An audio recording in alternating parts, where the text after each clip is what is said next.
ഇന്നലത്തെ ഗോസ്പലിൻ്റെ തുടർച്ചയാണ് ഇന്നത്തെ ഗോസ്പൽ. ഈശോയുടെ ഒരു കാറ്റഗറ്റിക്കൽ പെഡഗോജിയാണ്.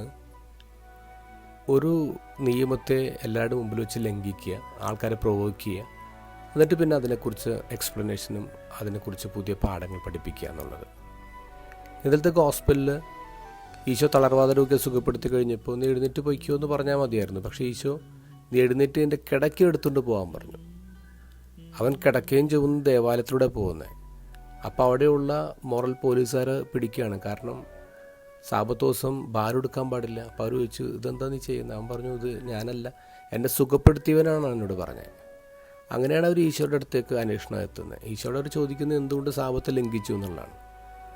അവിടെ ഈശോ അവർക്ക് കൊടുക്കുന്ന മറുപടി അതിനേക്കാൾ കൂടുതലാണ്. അവരാവശ്യപ്പെട്ട ചോദ്യത്തേക്കാൾ കൂടുതൽ ഉത്തരം ഈശോ അവർക്ക് കൊടുക്കുന്നതാണ്. ഈശോ അവിടെ ക്ലെയിം ചെയ്യുന്നത് എന്താ? അപ്പനെ പോലെ തന്നെയാണ് ഞാൻ, വിധിക്കാനും ഉയർപ്പിക്കാനും ഒക്കെ കഴിവുള്ള, അധികാരമുള്ള, ശക്തിയുള്ള ദൈവം തന്നെയാണ് ഞാനെന്നാണ് ഈശോ അവകാശപ്പെടുന്നത്. ഇതിനെക്കുറിച്ച് പറയുന്നത് the tremendous and courageous claim of Jesus എന്നാണ് പറയുക. അത്ര ധൈര്യത്തോടു കൂടിയാണ് ഈശോ തൻ്റെ ക്ലെയിം നടത്തുന്നത്.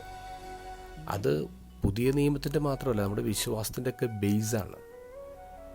ഈശോ ദൈവപുത്രനാണ്, ഈസ് ഗോഡ് ഹിംസെൽഫ് എന്നുള്ളൊരു ക്ലെയിമാണ് ഈശോ നടത്തുന്നത്. എത്രമാത്രം ധൈര്യത്തോടു കൂടിയാണ് ഈശോ തൻ്റെ ക്ലെയിം നടത്തുക. നമ്മൾ ചിന്തിക്കേണ്ടത്, നമ്മൾ ഈശോയുടെ ആ ധൈര്യത്തിൻ്റെ കുറച്ചെങ്കിലും നമ്മൾ കൂടെ കൂട്ടണ്ടേ.